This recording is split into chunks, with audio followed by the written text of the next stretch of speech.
আসছে কোরবানি এভাবে যদি কালারফুল একটা মাংস রান্না হয় তাহলে কেমন হয়। আর এই কালারফুল মাংস খেয়ে সবাই বলবে আহ কি মজা হয়েছে। হ্যালো আসসালামু আলাইকুম, সবার জন্য নিয়ে এলাম আসছে কোরবানির জন্য খুবই সুস্বাদু মাংস রান্নার রেসিপি। আর রেসিপিটা কিভাবে করছি চলুন শুরু করি। প্রথমে একটি হাঁড়ি বসিয়ে সাদা তেল দিব পরিমাণ মতো। আমি এখন রান্না করছি তেল চর্বিযুক্ত হাঁস মাংস। মাংসগুলোতে চর্বির পরিমাণ বেশি হওয়ায় এখানে সয়াবিন তেলের পরিমাণটা কম দিয়েছি। আপনাদের যদি চর্বির পরিমাণ যদি কম হয়ে থাকে তাহলে সয়াবিন তেলটা আরও বাড়িয়ে দেবেন। আর এখানে আমি এখানে হলুদের পরিমাণ নিয়েছি 1.5 চামচ আর 1.5 টেবিল চামচ নিয়েছি মরিচের গুঁড়ো। এগুলো দিয়ে একটু কষিয়ে নেব। তো আপনারা মাংসের পরিমাণ বুঝে এগুলো আরও বাড়িয়েও দিতে পারেন। আমার এখানে 1.5 কেজি পরিমাণ মাংস, তো সেভাবে করে আমি দিয়েছি। আর আমি এখানে পেঁয়াজ বাটাও ইউজ করব, সেটা স্কিপ হয়ে গেছে। এখানে আদা রসুন পেস্টটা এখানে হাফ কাপ দিয়ে দিয়েছি আর পেঁয়াজ বাটা দেব আমি 1 কাপ। তো এটা স্কিপ যেহেতু হয়েছে সেটা দেখানো হয়নি। তো এগুলো আমি দেওয়ার পর এগুলোকে আরও ভালো মতো কষিয়ে এখানে পানি দিয়ে দেব।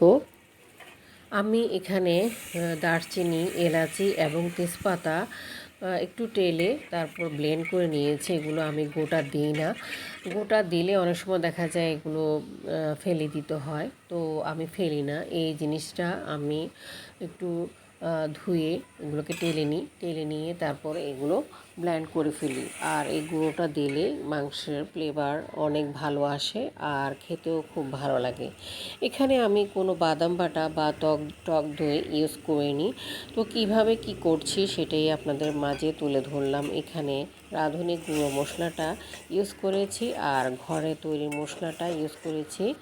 আমি মিষ্টি জিরা ইউজ করি এবং পাঁচফোড়নটাও অল্প কিছু দিই। তো গ্রানটা অনেক ভালো আসে। তো এগুলো আমি টেলে নিয়ে ব্লেন্ড করি, অনেক ভালো লাগে খেতে।